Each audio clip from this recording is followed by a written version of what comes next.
Halo teman-teman, jumpa lagi dengan saya Leo Siribere di Network and Security. Teman-teman, lama sudah tidak berjumpa ya. Saya berharap teman-teman semua sehat dan di video kali ini saya mau mengucapkan terima kasih kepada teman-teman yang terus mendukung saya sampai dengan hari ini. Dukungan teman-teman sangat berarti buat saya sehingga tetap semangat. Dan saya minta maaf teman-teman, eh, mungkin ada setahun ya saya tidak buat konten yang berhubungan dengan konfigurasi network karena saya terkendala server simulator saya mengalami masalah, dan ini baru saya sempatkan waktu untuk memperbaiki tadi malam. Bahkan sampai dengan pagi ini saya baru selesai melakukan transfer image. Oke, tanpa lama-lama tutorial ini akan saya buat dalam waktu yang singkat saja, sekaligus buat testing apakah simulatornya sudah stable atau tidak. Pada video tutorial kali ini kita akan melanjutkan seri pembahasan kita mengenai MikroTik versi 7. Di sini saya sudah bangun sebuah topologi sederhana. Sebenarnya ini agak sedikit mirip ya dengan video terakhir saya di channel YouTube ini, yang part 2-nya di MikroTik series ya, playlistnya untuk versi 7. Tapi perbedaannya kalau di video terakhir itu di sini ada dua buah klien. Nah, ini ada satu. Ini saya juga masih ngetes apakah dengan ngerunning satu klien doang, ini kan Ubuntu ya, Ubuntu. Apakah dengan merunning satu device ini kemudian server simulator saya sanggup berjalan atau tidak. Nanti kalau misalnya oke dan sudah stable, nanti kita akan kembangkan topologi ini menjadi topologi yang lebih kompleks lagi. Baik, pada video kali ini kita akan membahas tentang FQDN dan akan saya gambarkan ilustrasinya dengan gambar ini ya. Jadi kita di sini ada internet. Ini anggap ini internet ya teman-teman. Ini ada internet, lalu ini kita gambar dulu seperti topologi kita yang ada di FNG. Lalu di sini tuh ada host. Nah, di sini ada host. Oke. Ini kita pakai coret-coret saja. Jadi dari internet ini kemudian ada, ini saya kecilin. Oh, sebentar, ini saya kecilin sedikit. Ini kalau kita tarik, nah jadi lebih cakep. Ini saya nggak pakai pen, jadi pakai mouse aja. Nah teman-teman, skenario-nya adalah ini kan biasanya jika kita dalam konfigurasi yang biasa, maka di sini ini kan pasti akan ada IP1.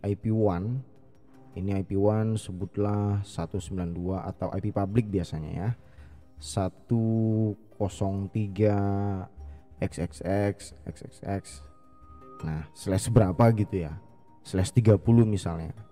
Ini IP public, dan ini adalah komunikasi antara router kita, core router ini dengan public internet.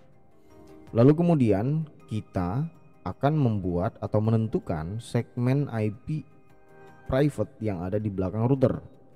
Nah, dalam hal ini saya akan pakai IP 10.10.10.1/30. Jadi dia akan hanya ada dua host usable.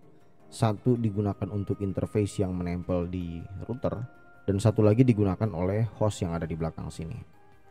Nah, host ini sebutlah yang menggunakan sistem operasi Linux tadi ya teman-teman.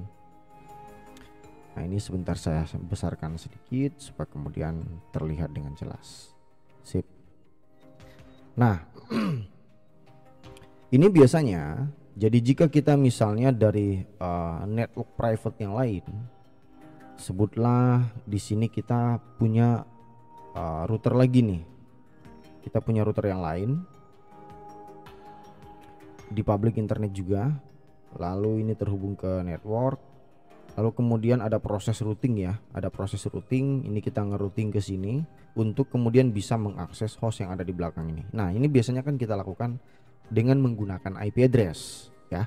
Nah, jadi di video kali ini saya akan demokan kepada teman-teman salah satu fitur yang ada di MikroTik versi 7 juga, yakni ada fitur yang namanya DNS static. Jadi kita bisa mendefine.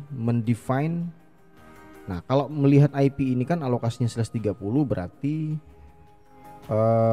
host yang ada di belakang ini dia mendapatkan IP 10.10.10.2/30. Karena hanya itu IP yang memungkinkan untuk dibagikan ke host. Jadi /30 itu hanya ada 2 host usable, IP1 dan IP2. Nah, kebetulan IP1-nya itu sudah dipakai di interface router yang sebelah sini. Nah, sehingga di hostnya dia pasti akan mendapatkan IP 10.10.10.2. Nah, oke.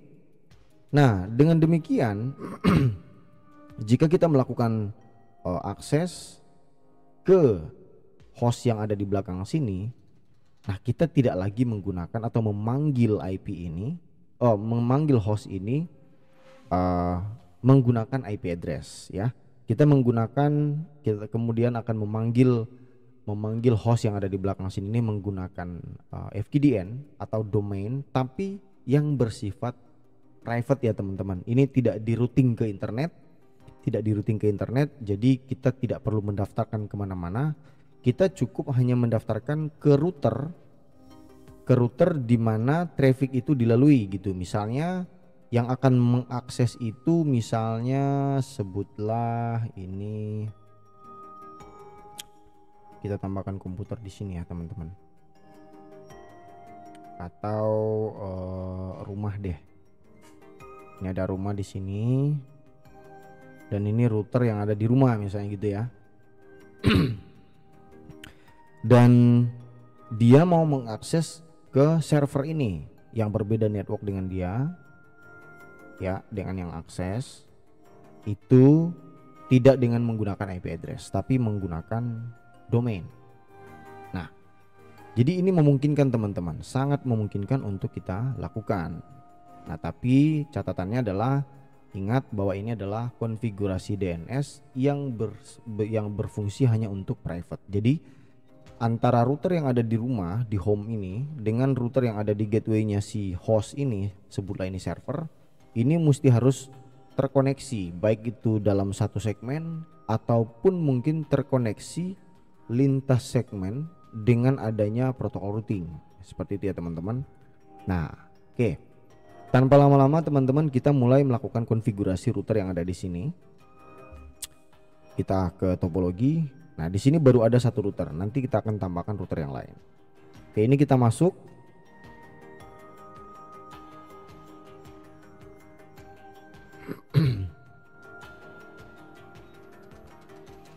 Oke, ini sudah masuk.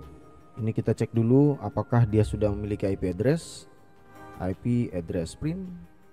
Belum ada IP ya, teman-teman. IP route print. Oke, belum ada. Artinya ini masih kosong, masih benar-benar fresh. Sekarang kita akan define dulu IP-nya supaya kemudian kita bisa ngeremote MikroTik ini, router ini menggunakan Winbox. Oke, IP address address 10.25.25.254/24 interface ether 1. Ini adalah segmen IP di lokal area network saya. Jadi teman-teman boleh sesuaikan dengan alokasi IP yang teman-teman gunakan di lokal area network teman-teman sendiri. Oke, ini saya enter. Lalu jangan lupa kita harus tambahkan dulu IP route. IP route at destination-nya ke internet 0000/0. Lalu gateway-nya adalah 10.25.25.1. Oke, ini coba kita tes ping ke 888. Oke, ini router ini sudah bisa nge-reach internet teman-teman. Sudah bisa nge-reach internet, artinya kita juga sudah bisa melakukan remote ke routernya. Ini kita ganti IP-nya 254. Ini oke. Nah, teman-teman, kita sudah bisa masuk ke routernya. Oke. Nah, seperti yang teman-teman lihat di sini kan ada Ether 1, di mana Ether 1 itu sudah memiliki IP address. Ini yang tadi kita define 10.25.25.25.4/24. Lalu tadi kita secara menggunakan comment kita sudah mendefine default route ke arah internet, sehingga router ini sudah memiliki akses internet, tapi belum bisa melakukan resolve ya. Kenapa? Karena kita belum menambahkan DNS servernya. Nah, sekarang ayo kita tambahkan DNS server dulu. Klik menu IP, lalu kita ke DNS. Lalu di sini kita tambahkan DNS-nya public Google aja ya. 888. Jangan lupa remote request-nya kita centang. Ini kita apply. Lalu kita buka new terminal. Coba kita resolve sebuah domain google.com. Oke, sudah replay. Nah, teman-teman, untuk basic initial setup terhadap router ini sudah berhasil kita lakukan, di mana router ini sudah memiliki koneksi internet, sudah bisa melakukan ping ke DNS Google, lalu juga sudah bisa melakukan ping ke domain google.com. Artinya dia sudah memiliki koneksi internet, karena DNS Google ini ada di public internet, dan google.com ini kemudian bisa kita ping dan muncul nih router ini bisa melakukan resolve. Artinya dia sudah memiliki koneksi internet. Sip. Selanjutnya apa yang harus kita lakukan? Nah, kita akan melakukan atau mendefine segmen IP address yang digunakan oleh klasternya user di sini. Nah, kita balik ke topologi yang tadi kita gambar. Nah, di sini dia menggunakan alokasi IP 10.10.10.1/30. Oke, kita define. Kita ketik IP. Oh, sorry, sebentar. Saya sebenarnya lebih cenderung menggunakan CLI, tapi saya akan demokan kepada teman-teman menggunakan GUI. Kita klik IP, lalu kita klik address. Di sini ada simbol add, kita klik add, lalu kita masukkan IP-nya 10.10.10.1/30. Nah, ini kita arahkan ke Ether 2. Kita lihat di simulator kita benar. Ini alokasinya Ether 2. Sip. Ini kita klik apply, lalu kita klik OK. Nah, teman-teman, di video-video saya sebelumnya saya sudah pernah sampaikan, dan kali ini akan saya sampaikan kembali kepada teman-teman. Apabila dalam sebuah router kita memiliki klien di belakang router yang menggunakan alokasi IP private, jangan lupa kita mesti harus mendefine NAT, Network Address Translation. Kenapa? Karena IP simpelnya ya, IP private itu tidak di routing secara direct ke internet, sehingga dia nggak tahu internet itu ada di mana. IP itu tidak akan tahu di mana Google, di mana detik.com, di mana facebook.com, dia tidak tahu. Nah, maka ada proses translasi yang perlu dilakukan oleh router, dan mekanismenya itu menggunakan NAT ya. Nah, bagaimana kita melakukannya? Kita masuk ke menu IP, lalu kita masuk ke firewall. Di sini ada tab NAT ya. Di tab NAT ini, nah di sini kebetulan sudah saya tambahkan. Nah, tapi ini saya hapus dulu supaya kemudian kita bisa melakukannya sama-sama. Ini kita klik add, lalu kita pilih chainnya SRC NAT, dan actionnya kita pilih masquerade. Nah, untuk yang lebih kompleksnya sebenarnya bisa kita mendefine. Kita bisa mendefine sebuah role NAT yang lebih kompleks. Misalnya kita akan mendefine source addressnya, atau mungkin jika ada beberapa address yang kita grouping di dalam satu grup, kita bisa memanggil listnya, source address list.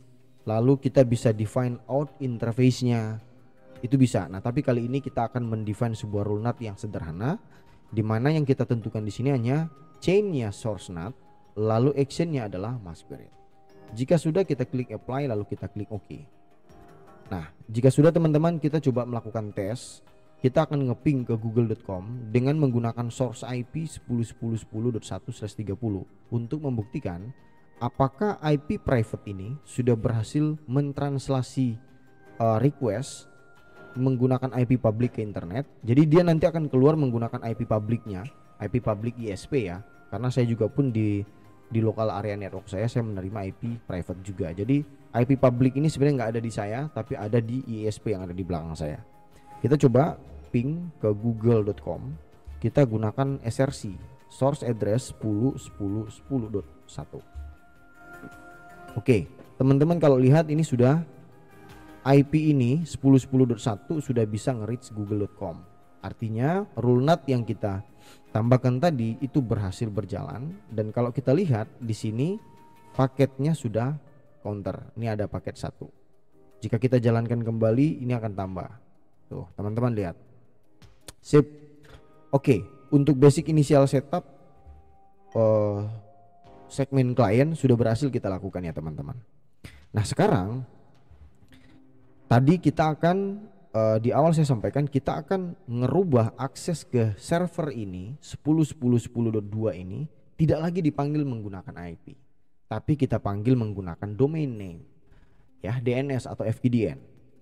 Misalnya di sini kita akan mendefine, kita akan memanggil server ini namanya netsec.net misalnya. Itu ya teman-teman. Jadi kita panggil dari local area network kita netsec.net. Router yang melewati request ini akan tahu, oh netsec.net itu resolve ke IP 10.10.10.2/30. Nah, bagaimana kita melakukan ini? Kita kembali ke Winbox kita. Ini kita tutup dulu biar terlihat sederhana, tidak ribet.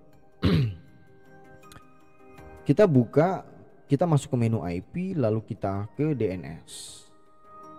Nah, di sini ada tombol statik ya teman-teman. Di sini ada tombol statik, kita klik, lalu kita klik simbol tambah ini.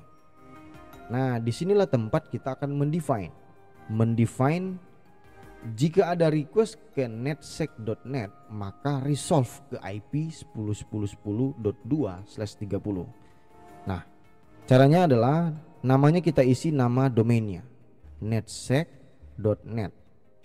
Nah, tipenya ini kita pilih A, tipe A. Kenapa? Karena kita menggunakan dia nge-resolve ke IP version 4. Jika kita misalnya mau nge-resolve itu ke IP version 6, maka tipenya jangan pilih tipe A tapi menjadi tipe AAA. Seperti itu ya teman-teman. Oke, ini addressnya kita tambahkan 10.10.10.1. Oh sorry, titik 2. Oke, cukup teman-teman. Jadi namenya netsec.net, dia tipenya tipe A. Lalu apabila ada request maka dia akan ditranslasi ke IP 10.10.10.2. Ini kita klik apply lalu kita klik OK. Cukup teman-teman. Nah, sekarang kita akan lakukan pengujian internal dulu. Dari router ini sendiri apakah kemudian dia sudah berhasil mengenali bahwa netsec.net itu adalah IP 10.10.10.2. Kita coba cek. Kita ping ke netsec.net. Nah, ini kita enter. Oke. Ini berhasil ya teman-teman. Meskipun ini abaikan nih status timeout ini karena memang host di belakang router itu belum kita config IP-nya sehingga dia belum bisa berkomunikasi dengan router ini. Tapi minimal begitu kita ping di internal router ini netsec.net, kemudian dia sudah tahu bahwa netsec.net itu adalah 10.10.10.2. Oke, konfigurasi di sisi router sudah selesai. Kita tinggalkan, kita pindah ke servernya sendiri. Ini kita login dulu. Sebentar teman-teman, ini agak sedikit nge-lag. Oke, ini saya login dulu. Ini kita close. Ini juga kita close. Nah, sekarang kita akan masuk melakukan konfigurasi IP statik karena kita tidak membuat DHCP server ya teman-teman. Kita tidak membuat DHCP server, atau kalau misalnya mau kita buat juga bisa. Tapi kali ini saya akan mendemokan dengan menggunakan IP statik karena biasanya server itu menggunakan IP statik. Oke, ini kita masuk ke sini dan kita masuk ke tab ke menu network. Lalu ini kita masuk ke sini, konfigurasi ini. Lalu kita masuk ke IPv4, ini kita pilih manual.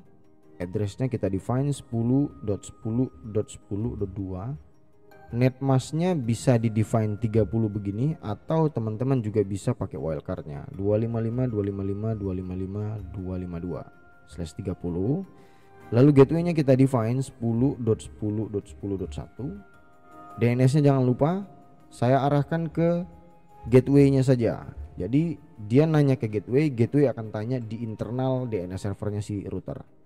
Lalu ini kita klik apply. Sudah.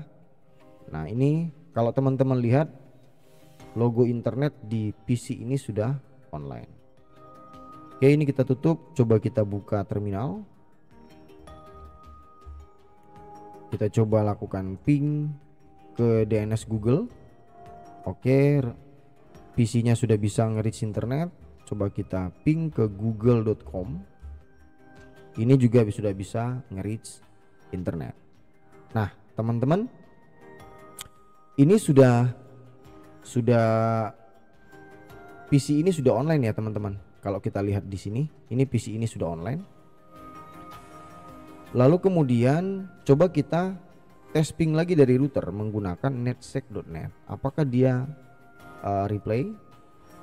Nah, teman-teman kalau lihat sekarang apabila kita ping ke netsec.net, maka apa? Maka PC tersebut atau server yang ada di belakang router ini itu ngerespon. Alamatnya berapa? Alamat IP versi 4-nya itu adalah 10.10.2. Dan ini sama seperti yang kita define di DNS server ini ya teman-teman. Nah sekarang kita coba melakukan pengetesan. Kita coba lakukan pengetesan dari lokal network saya. Apakah kemudian kita bisa menemukan netsec.net? Coba ya, nslookup netsec.net. Nah teman-teman, di sini muncul, tapi ini bukan IP yang kita define, teman-teman. Ini dia nge-resolve ke IP yang ada di public internet.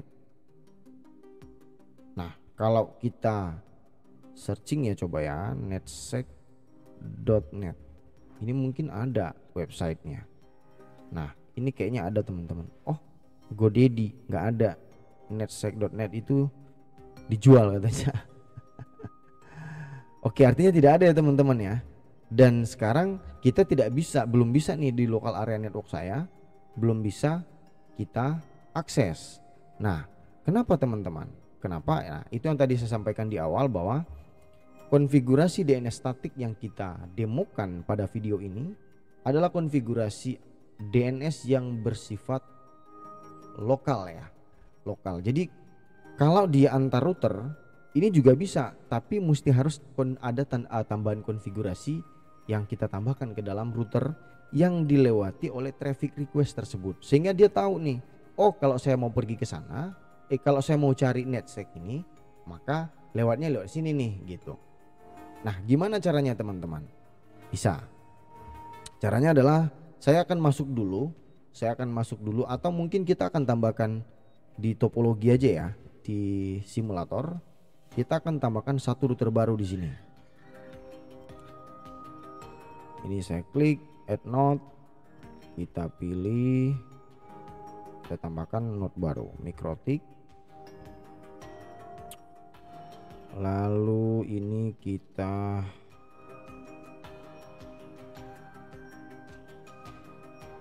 klik save. Lalu ini kita tambahkan ke sini. Kita klik save lagi. Dan routernya kita running.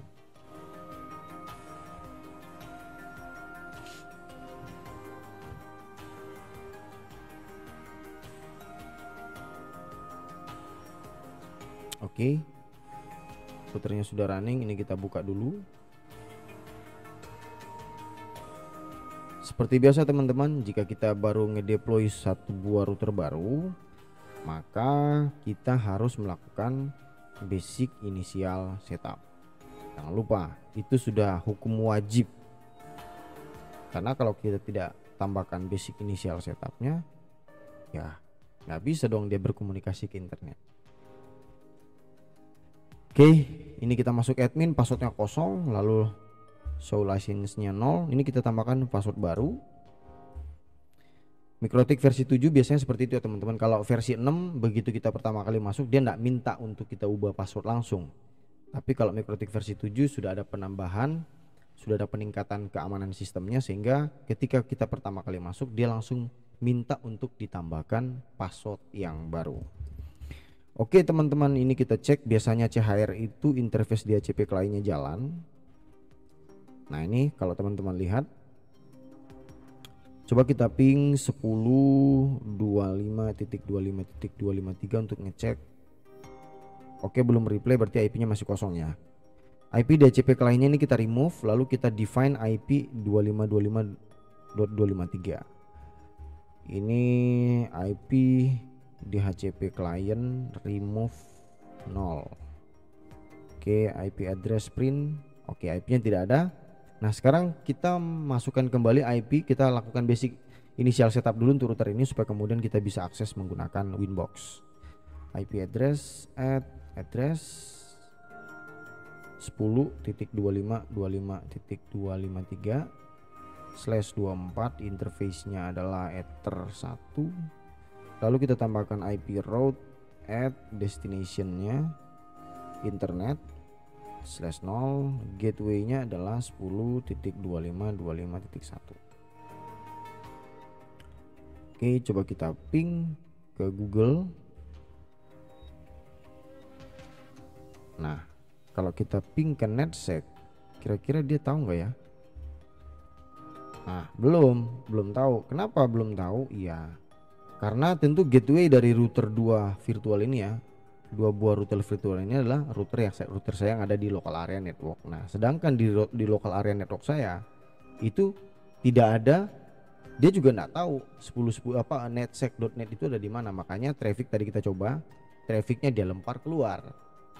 Nah, sekarang kita akan buat bagaimana kemudian router ini kemudian jadi tahu netsec.net itu enggak di luar tapi ada di sini gitu. Oke.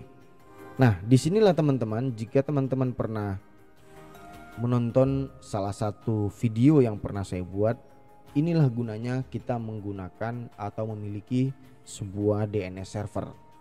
Nah, DNS server itu punya fungsi untuk menampung query terkait hasil translasi sebuah domain ke dalam bentuk IP version 4 ataupun IP version 6, sehingga kemudian secara logical routing router bisa mengarahkan gitu. Router bisa mengarahkan, oh jika kamu butuh netsec.net maka dia ada di router ini dan kamu harus lewat ini. Nah, kurang lebih kalau kita bahasakan dalam bahasa sederhana seperti itu. Nah, jadi sebutlah ini adalah router klien ya, maka kita butuh ngelempar apa? Ngelempar traffic itu ke sebuah DNS server.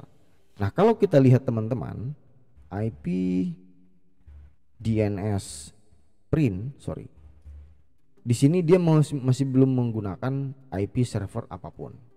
Nah, kalau kita ping 10.25.25.254, nah ini dia bisa berkomunikasi nih dengan router yang ada di sini karena IP-nya tadi 10.25.25.254. Maka di sini kita akan ngeset DNS server menggunakan IP router ini, di mana router ini adalah gateway dari si netsec.net. Nah, kita coba ya teman-teman ya. Kita ketikin IP. Oh, sebentar, supaya teman-teman bisa mengikuti dan tidak kesulitan. Ini kita masuknya menggunakan Winbox. Ini saya tutup dulu karena itu local area network saya. Ini kita buka Winbox yang baru. IP-nya 254.254. Oke. Kita masuk teman-teman. Ini saya besarkan supaya teman-teman bisa melihatnya dengan baik. Oke, ini kita masuk ke menu IP, lalu kita masuk ke DNS. Nah, di sini tadi kita sudah ngedefine nih DNS-nya menggunakan 88. Kalau kita lihat IP address-nya, oh sorry, ini salah ya. Kita malah mengakses, sebentar. Berarti saya salah set IP dong. Oh iya, benar-benar. Saya salah ngeset IP teman-teman. Ini kita coba masuk dulu menggunakan Sela ini. Saya sepertinya salah ngeset IP. Ini IP address print.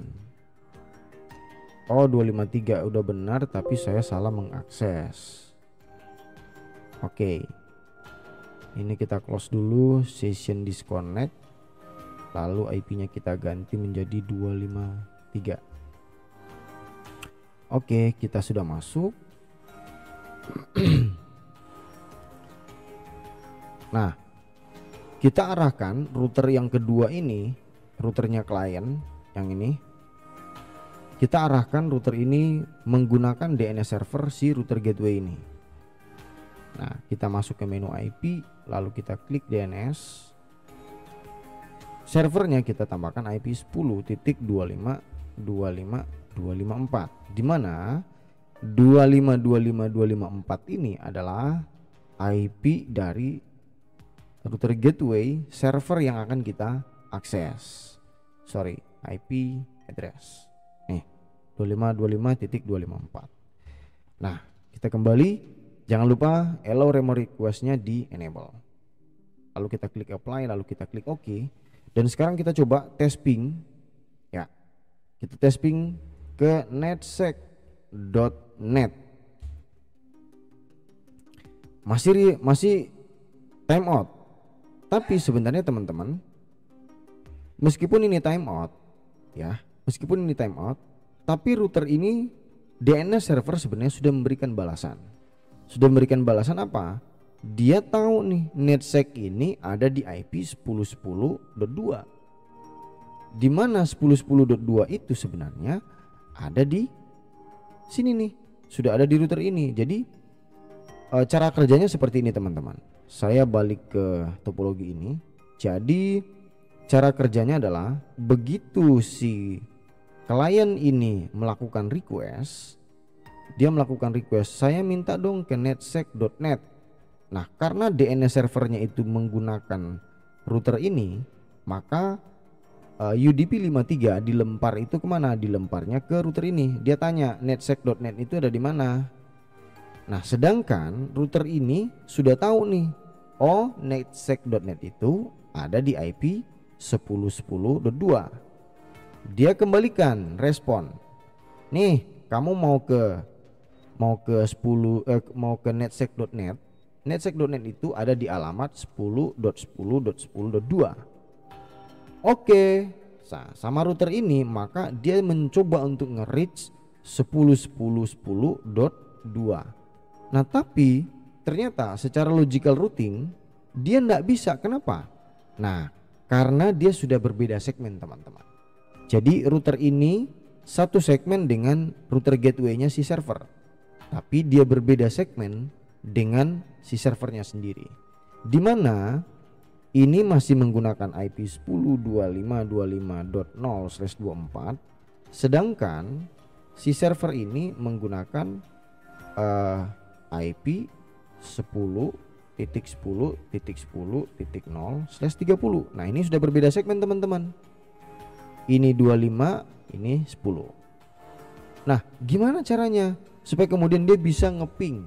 Nah, maka seperti video-video saya sebelumnya, jika berbeda segmen maka kita perlu menambahkan bumbu routing ke dalam konfigurasi perangkat networknya. Oke, coba kita tambahkan ya teman-teman. Kita masuk ke router client, lalu kita masuk ke IP, kita tambahkan routes. Nah, ini kita tambahkan static route karena satu segmen saja mau kita routing, jadi ya ngapain repot-repot menggunakan dynamic routing. Kita cukup menggunakan static route. Kita klik simbol add, kita define nih destination addressnya kemana. Nah, yang mau kita reach itu tadi router sudah memberitahu bahwa netsec.net itu ada di IP 10.10.2. Nah, ini jika kita mau melakukan routing yang spesifik ya teman-teman. Kita coba. Ini kita masukkan IP-nya ke sini 10.10.10.2. Lalu gateway-nya lewat mana? Nah, gateway-nya adalah IP yang satu segmen dengan router ini, router client yang ada di sisi gateway-nya si host ini. Paham nggak teman-teman? Jadi kalau misalnya IP klien ini adalah 25.253, ini kan di sini IP-nya 25.254, maka gateway-nya adalah kita isi 25.254. Nah, di sini kita tambahkan 10.25.25.254. Ini kita klik OK. Dan sekarang coba kita lakukan ping lagi. Oke, dan sekarang berhasil teman-teman. Router 25.253 itu berhasil mengetahui atau mengenali netsec.net itu ada di 10.10.2, dan begitu dia mengirimkan paket ICMP ke ke host tersebut atau ke server tersebut, server tersebut berhasil mengembalikan respon ke router ini gitu. Jadi sekarang kalau kita ping 10.10.2 dengan nama netsec.net itu kemudian replay. Oke teman-teman, sangat sederhana, simple, tapi catatannya adalah teknik ini tidak bisa kita gunakan untuk public internet. Misalnya teman-teman punya router di rumah ini, lalu antara router teman-teman dengan router yang lain itu ada public internet di antaranya, itu tidak bisa secara sederhana. Tapi sebenarnya walaupun secara teknis sangat memungkinkan, kita harus bangun tunnel dulu. Kita harus membangun tunnel, private tunnel, baru nanti kita bisa melakukan routing. Tapi tetap aja konsepnya itu jatuhnya juga private meskipun dia ngelewatin internet. Nah maka yang mesti harus teman-teman pahami adalah konfigurasi DNS statik ini hanya berlaku untuk private network, tidak berlaku untuk public network. Karena apa? Sebenarnya berlaku juga, tapi tapi IP yang di-resolve oleh sebuah domain yang kita define itu menggunakan IP public teman-teman, tidak menggunakan IP private. Oke? Saya summary-kan, tadi kita sudah melakukan basic initial setup di router gateway server. Lalu servernya di sini. Ini servernya sudah bisa mengakses internet.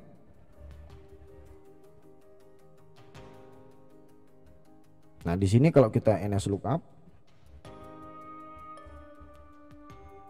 dia nanya nih. Nah, teman-teman bisa lihat ya. Kita NS lookup netsec.net, maka apa? Localhostnya memberi informasi. Nah, sebenarnya localhost ini adalah gateway ya. Gateway. Jadi dia tanya ke router di depannya, netsec.net ini ada di mana? Nah, kemudian routernya membalas respon tersebut, netsec.net itu ada di IP 10.10.2, di mana 10.10.2 itu adalah IP-nya sendiri. Nah, ini teman-teman 10.10.2 ini sudah bisa mengakses internet. Oke, artinya di router ini tadi yang kita lakukan, kita sudah melakukan basic initial setup. Lalu di router ini juga kita sudah melakukan konfigurasi DNS statik. IP lalu masuk ke DNS, ini muncul tampilan ini, kita masuk ke tombol statik. Nah, di sini kita define namanya, nama yang akan kita gunakan untuk mengquery IP tersebut 10.10.2. Lalu tipenya jangan lupa sekali lagi, kalau tipe A berarti kita menggunakan IP version 4 private. Jika kita mau menggunakan IP version 6 private, kita bisa menggunakan record tipenya adalah AAA. Seperti itu ya teman-teman. Sudah, di sini kita define nama, lalu tipe, lalu kita define IP address yang dituju. Nah, di router client ini juga biasa kita sudah melakukan basic initial setup. Lalu karena kemudian dia mau melakukan query terhadap sebuah nama yang bukan IP, nah tentu dia butuh yang namanya DNS server. Nah, DNS servernya sudah kita arahkan ke IP gateway dari server yang mau diakses. Atau sebenarnya ini adalah konsep sederhana implementasi DNS server. DNS server itu bisa kita buatkan sebuah server khusus teman-teman. Tapi catatannya adalah seluruh perangkat network yang akan mau dibantu untuk mentranslasi request, nama ini ada di IP ini, maka seluruh perangkat network, router, access point, switch dan lain sebagainya yang membutuhkan DNS query harus dilempar ke IP server tersebut. Jadi semua perangkat network menggunakan IP server yang sama, sehingga server tersebut begitu datang request dari node ini, dia kemudian bisa mengembalikan respon. Nah, tadi udah kita tes, jika pun DNS-nya sudah diarahkan ke DNS server yang sama, kita juga mesti harus memperhatikan ya teman-teman, memperhatikan bahwa logical routing itu juga turut membantu untuk suksesnya request atau komunikasi menggunakan FQDN atau DNS dia lintas segmen. Karena apa? Router klien itu ada di segmen 25, sedangkan server yang mau diakses yang sudah kita define namanya netsec.net itu ada di segmen 10. Sehingga kita mesti harus menambahkan static route seperti ini 10.10.10.2/32. Ini spesifik ya. Ini spesifik sekali. Gateway-nya menggunakan 2525.254. Oke teman-teman, saya pikir cukup sampai di sini tutorial kali ini, tutorial membuat IP DNS statik. Jika hasil yang teman-teman dapatkan di network teman-teman berbeda dengan yang saya demokan, boleh silakan teman-teman tinggalkan komentar di video ini untuk kita diskusi, atau teman-teman bisa menggunakan tab community di channel ini untuk kita berdiskusi kenapa kemudian hasil demonya teman-teman itu berbeda dengan yang saya demokan. Oke, salam sehat buat teman-teman, sampai jumpa di video tutorial selanjutnya.